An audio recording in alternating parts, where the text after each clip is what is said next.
Hello my viewers, welcome back to the channel. And by the video title, you know what this video is about. We're discussing, of course, some NFL playoff scenarios and some other things as well as going around circulating the NFL world and the football world in general. Let's start off first, of course, with the playoff scenarios. The playoff scenarios, I think right now for some teams to get in, it's, basically everybody but the Giants are still in it in the NFC. The Giants are eliminated. You know, Giants are just that bad. It was eliminated as soon as the season started because they still had the same question circulating around like that. Because we know Dale Jones got to the playoffs one time before, but it just don't seem like they have enough. Like, it's just like he ran his course. And they finally released him, of course, from the team. But now their team is now in official rebuild mode, so we'll see what they do in the next season, the offseason. They have a chance, opportunity to see some guys like Tracy is the good running back. He's pretty good and stuff. And see some different pieces around. Maybe see some guys who can carry on. Of course, you know, Malik Neighbors and stuff. Jalen Hyatt has potential as well. So some individuals, you be like, okay, these guys can carry on with us. Of course, they got Brian Burns there still as well. So they have some pieces that can work around. They just got to find a way to build that up. And that's going to be in the offseason and the draft. And now we'll talk about that later down the line.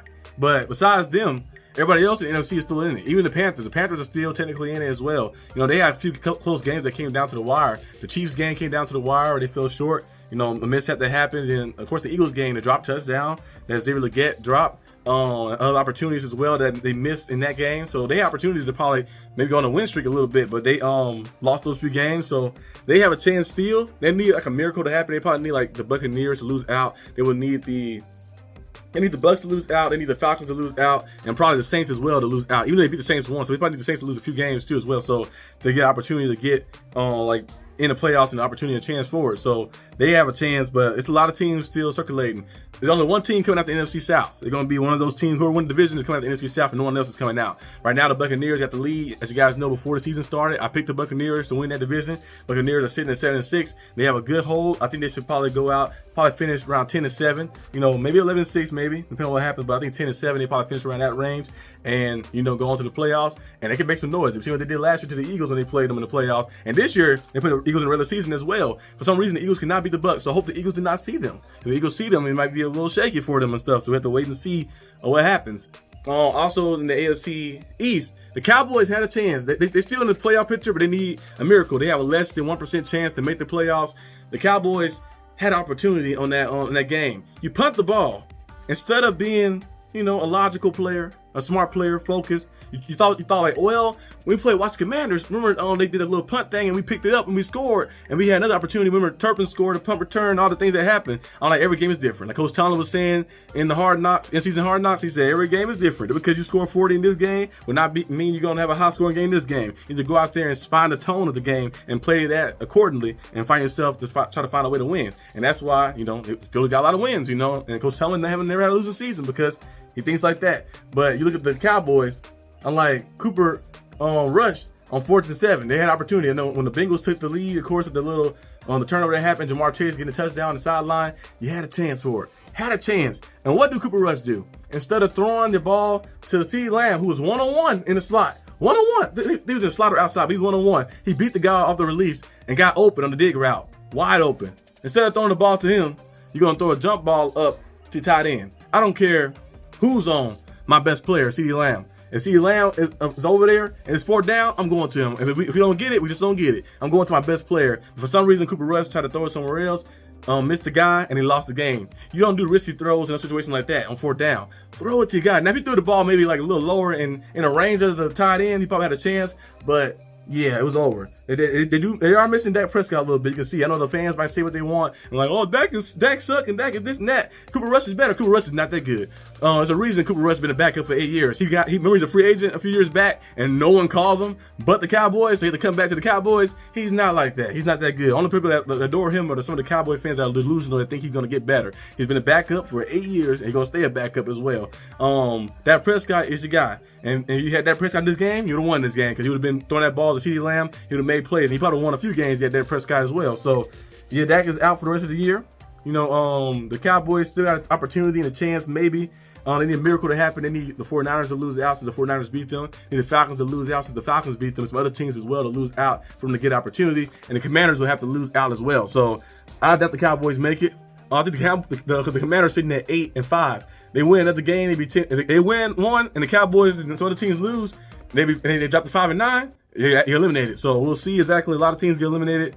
Who get eliminated this coming play the week right here, week 15. We do have, of course, the Colts and Dolphins. They still in it. I think they both are sitting at. I think the Dolphins are 6-7, and the Colts are 6-7 as well, if I'm not mistaken. I think so. They both are sitting around that same range. So it's gonna be interesting to see who finds a way to win. The Colts do play the Broncos. They gotta find a way to win that game, and the Dolphins can keep winning. And winning. Two have been playing phenomenal football. Jonnu Smith been playing phenomenal too. He had more yards than we had last year, more touchdowns as well. He's playing very good football. He found his spot. Last year with the Falcons, he had about 500-something yards as well. He was playing pretty good. But this year, he's playing probably his best season. I know the Titans, he had a good year a few times here and there, and the Falcons had a good year. But this year with the Dolphins, he's playing phenomenal. So you have him. And then you have, of course, Tua, Tyreek Hill, Jalen Waddle, all those guys. Everyone on offense is clicking. The offense finally found his rhythm. The only game that didn't look that good was the Packers game. But besides that, they've been balling and been dominating. So seeing the way Tua been playing since the concussion happened, I don't know if they knocked him back to focus or something like that, or he resetted him. But he's playing very good football after that injury, and he's been lighting it up. His accuracy been very good. So they have opportunity and a chance. They got to find a way to keep winning. My only concern is that game when they played the Bills. They lost to the Bills again earlier this year by 3 points, and they haven't beat the Bills a lot. Now, the last time they beat the Bills was in 2020? Was it 22? I believe so. But I know over the last 10 matchups, the Bills they don't beat them once or something. It's like a crazy number. So that's the only concern right there. Can they find a way to beat the Bills? Can they find a way to get them like that? But they put the Texans, of course, and they have some other games as well. They probably should be able to win those other ones. I think, but I think that Bills are going to determine if they make the playoffs or not. They find a way to win the rest of these games, and finish 10-7, and the Colts win one. Since the Colts had tiebreaker over them by 3 points, they're 10-13 loss. They had to be in front of them, but the Colts need to win this game. You need the Colts to beat the Broncos, and then you need the Broncos to lose to maybe somebody else. They play the Chiefs again. You never know what can happen. So for them to drop down. So it's a lot of things that need to happen for this to get into the playoffs and stuff. They still have a chance. As long as you got a chance in the percentage, you keep playing, you keep fighting to the very end. So there's a lot of scenarios for some of the teams that are out the playoffs right now. I think some of the teams like the Ravens, the Chargers. The Ravens got the same record as the Broncos, but I think the Ravens ain't gonna miss playoffs. I think the Ravens, and plus they already beat the Broncos too. They blew them out by lots. So they already had a tiebreaker over them. So the record was to be the same. They'll get in over them. So yeah, the Ravens, of course, the Chargers. Those teams in the wild card, they're gonna be locked in the playoffs, in my opinion. So we'll have to wait. Well, the Chargers do play the Broncos, so we have to see what that scenario will happen with that too in that instance. But there's a lot going on with that scenario in the AFC. And the NFC, the only team that's out is the Giants. Everybody else still technically in it. So we'll have to wait and see what happens. But yeah, that's kind of the stuff I have, of course, with the playoff scenarios. I want to discuss, of course, Belichick. Bill Belichick is now heading to UNC. I thought he was heading back maybe to the NFL. People kept speculating whether he goes to the Cowboys, but Jerry Jones is there. Jerry Jones is not going to turn the power over to anybody. Jerry Jones is going to be Jerry Jones and want to run a team, and having a guy like Bill Belichick, who's a polarizing figure in the sporting world and in the NFL, of course, it's going to overshadow him, and he don't want that at all, probably. So that spot was gone. People said the Jets, maybe. Belichick went to the Jets one time before, and he left the next day. So I doubt he was going to come back for another time. So that was another spot that was going as well. So it really was like trying to see where would Belichick find his way. Where would he be put at? What spot, what coaching job is available? Maybe they say he joined. Maybe the Raiders was to fire Antonio Pierce. I don't know if they're going to fire him or not. I don't know. But it was to get rid of their coach and bring in Belichick. Maybe that right there, we'll see what happens. But Belichick decided to go to UNC, and that's going to be a big-time thing for a lot of college students and college athletes, and a big-time thing for the college in general. UNC, I don't know what they're paying Bill Belichick. It's a crazy amount of money, probably. But Belichick is going to go there, and it's going to be very good. I first seen the news, I was like, he's going to be very strict, of course. He's already military style, militant coach, very strict, straightforward.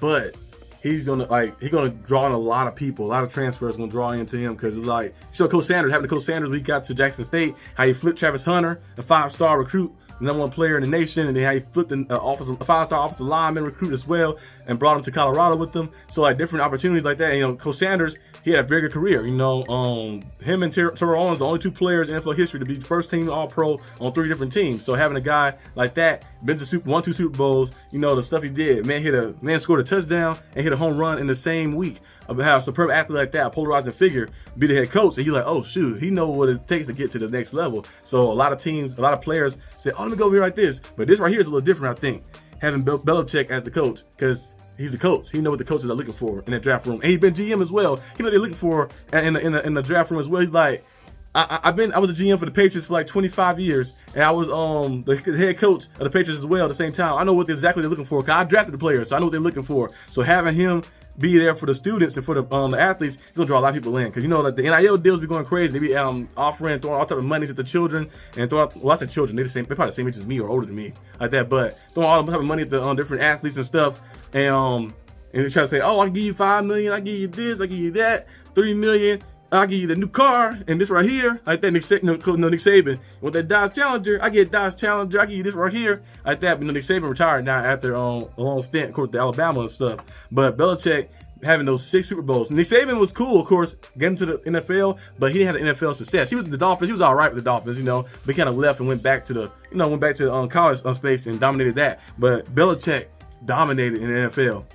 Was a GM, was a general manager. Now, he wasn't the best general manager sometimes, but he did hit on Rob Gronkowski, Tom Brady, some other guy. He hit on some people, of course, like that. But when you like hit on legendary Hall of Famers, you gotta be good all the time. So you got those guys right there. So, but Belichick been in the office. He know what they're looking for, exactly what they need, and him being 6-time Super Bowl champion and dominating the NFL level is gonna bring a lot of students over, a lot of college athletes over. Gonna be a lot of people coming over on transfer portals. He's like, he knows exactly what it takes to get there. It's gonna be easy transition like that. He's gonna tell me exactly what I need to know, tell me the exact spots where I need to be to go out there to win and to get myself to the NFL draft. I had to be on a team. So Belichick is gonna bring a lot of people in. It's gonna be very interesting to see how this works out. I can't wait to see it now. I'm gonna be very pumped up too as well. So they got a guy like that. Hey, it's gonna be nice. It's gonna be very cool to see Coach Belichick go out there and do his thing. You know, he still had that coaching itch. You know, of course, he got released and got kind of parted ways with the Patriots at that stint. They won 6 Super Bowls. Like, what else he asked for? 6 Super Bowls with the Patriots, 2 Super Bowls with the Giants as a defensive coordinator or linebacker. Was a linebacker assistant, assistant defensive coordinator type guy. The Giants as assistant coach. So he had 8 Super Bowls. You know, he accomplished everything he had to accomplish in the NFL. I guess he's going to a different space now to see what he can do here. And it's going to be very cool to see how things work out. I don't know if his son going with him or not. I know his son was pretty good defensive coordinator doing defense. I don't know if his son following him or not going there. But it's going to be interesting to see what happens. But yeah, this kind of all the news I have for today. Just discussing the playoff scenarios, discussing some of the new news about Belichick as well. Also, of course, the award race as well. There's a lot of awards as well going on the race with the DPOY, the Defensive Rookie of the Year, Offensive Rookie of the Year, MVP. I'll probably reveal on that more. So like probably in a few weeks maybe from now. My MVP right now, I would say Lamar Jackson, but I don't know if he might have too many losses. You know, at 8-5, so it's still a good record though. But I don't know, too many losses might hurt his stint. But I say right now, I would still have my pick be Lamar, but I wouldn't be surprised if Josh Allen or if Jared Goff won the MVP. Imagine Jared Goff won the MVP. People say a lot of things about Jared Goff. He got casted away from the Rams and stuff. Got into the Super Bowl, of course. Played pretty good with the Pro Bowler there. Got casted away after a stint with the Rams. They sent him to the Lions.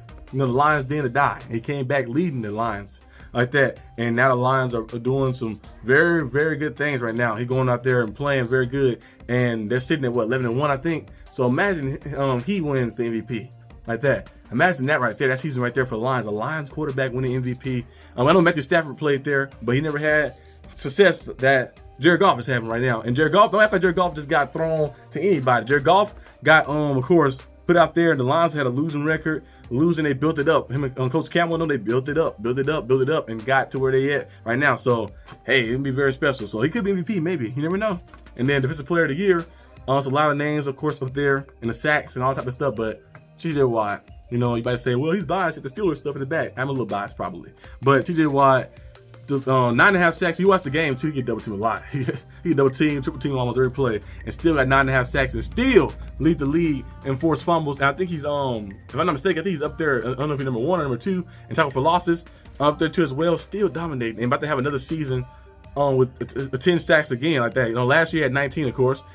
This year he'll be close to I did predict about 15 this year, so he have 4 games left, so you never know what can happen like that. So I think he probably finished around that range, you know. And had the forced fumbles he got like 6 of them, 5 or 6 of them. The tackle for losses he have. He's a very dynamic player too as well. He can drop a coverage sometimes too. TJ Watt just phenomenal. So I think he's my defensive player of the year. And then you know you look at all the other stuff too as well. I don't know what the comeback player of the year qualities would be considered. I don't know who would be considered as the comeback player of the year.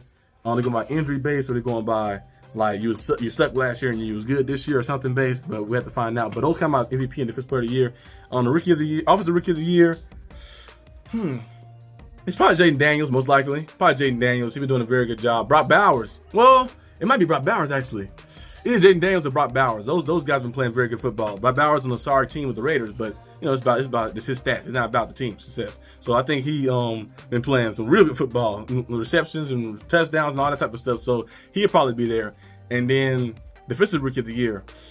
Trying to see. I don't know who'll be Defensive Rookie of the Year actually. Like that. I have to look and kind of see exactly who I select. I do like Brian Branch though of Alabama. What he's doing with the Lions. That's where every game you get an interception or make a big time play. The Lions. So he might be my pick. He's been playing some good football like that. Every game I see him get an interception. Every game he make a big play. I'm like, what the heck? This man is just unstoppable. So he might be my pick for that. So yeah, there's a lot of things going on.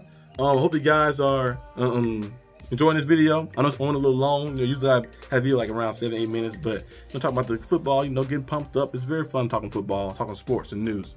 But yeah, that's all I have for today's video. Hope you guys enjoyed it. If you did, like and subscribe for more content. And I'll see you guys next time on the channel. Peace out.